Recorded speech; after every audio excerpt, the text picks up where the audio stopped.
Hi, everybody. It's Pastor Jared again. Hope everybody's doing well. It's the second half of the year today, July 1st. Happy Canada Day to all you Canadians out there if you're watching. And if you're not, then, oh well. Hey, anyway, it's glad to have you back here. Pastor Jared with you. Sorry I didn't get a video yesterday. I had a couple things come up I had to take care of, but we are back and ready today. I'm going to talk a little bit today about the word love. We did a message, a couple messages on this Sunday over at Lily Church where I'm pastoring at, and we talked a lot about what love really is and what a real biblical definition of the word love is. And the word love that we looked at, that's in the love chapter in 1 Corinthians chapter 13, was the Greek word agape, which is it talks about being affectionate and this and that and the other, but it also insinuates also that it's a selfless love. That it's love is about giving of yourself and not receiving and not it being about you. And so we looked at part of the definition here in verses 4 and following, and I'm going to read this to you. You listen up here. Uh, Love suffers long and is kind. That means it's patient, in other words. It's kind. Love does not envy. Love does not parade itself. And it is not puffed up. It does not behave rudely. Does not seek its own. It's not selfish, in other words. Is not provoked and thinks no evil. Love does not rejoice in iniquity or sin, but rejoices in the truth. Love bears all things, believes all things, hopes all things, endures all things. And then these three words in verse 8, love never fails. I started thinking about that. I'm like, yeah, but what about when people stop loving each other? What about when people actually that do love each other don't act like they love each other? They get in a fight or this or that or the other. And then I started thinking about it.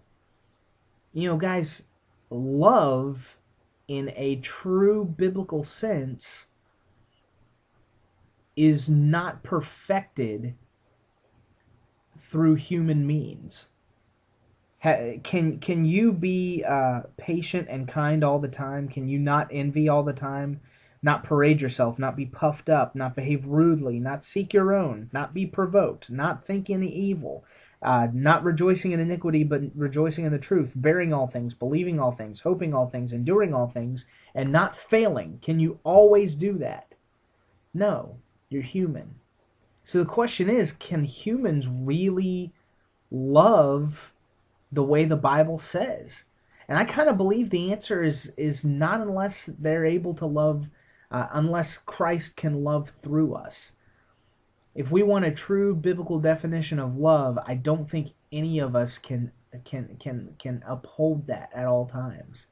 And so we need to love with Christ. We need to allow Christ to love through us, because that's the only kind of love that can be perfect love.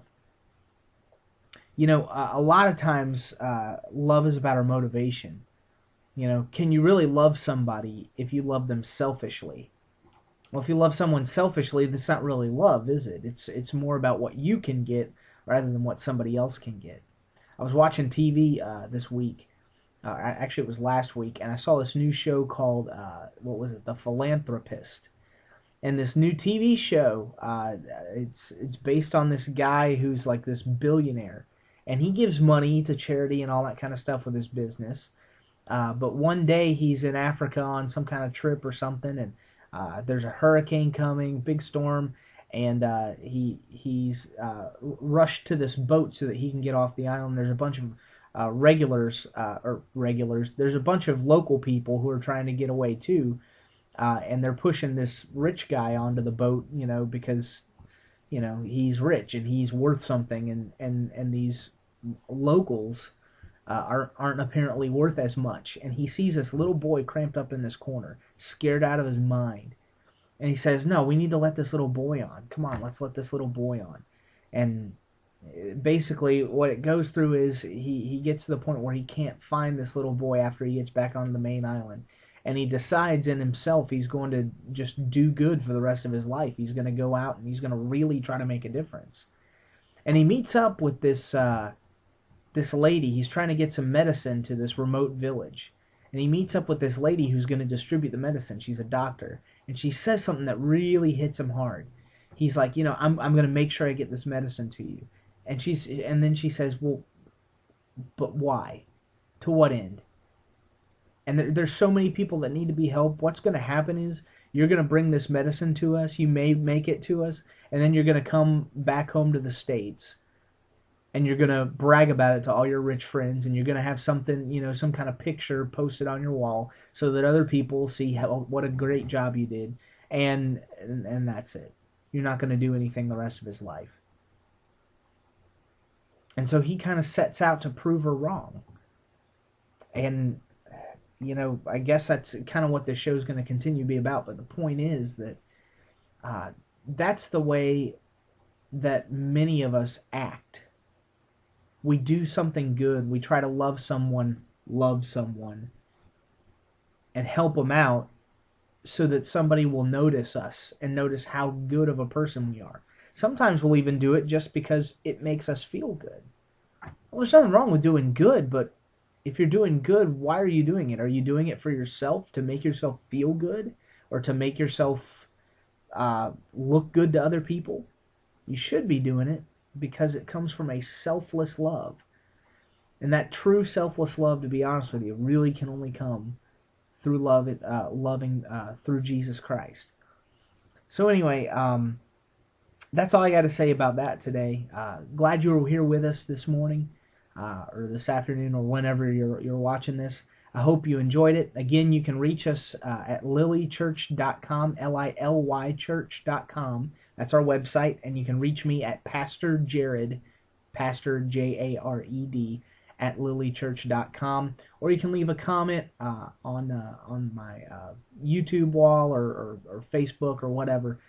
Just get in touch with me some way and let me know what I can do for you if I can pray for you in any way, or maybe there's a topic you'd like to discuss or something like that. We can do that.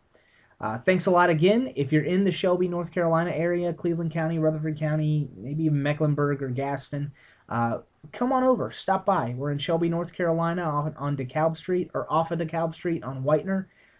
We have a church at 11 o'clock in the morning and 7 o'clock at night on Sundays, and we also have Sunday school at 9:45.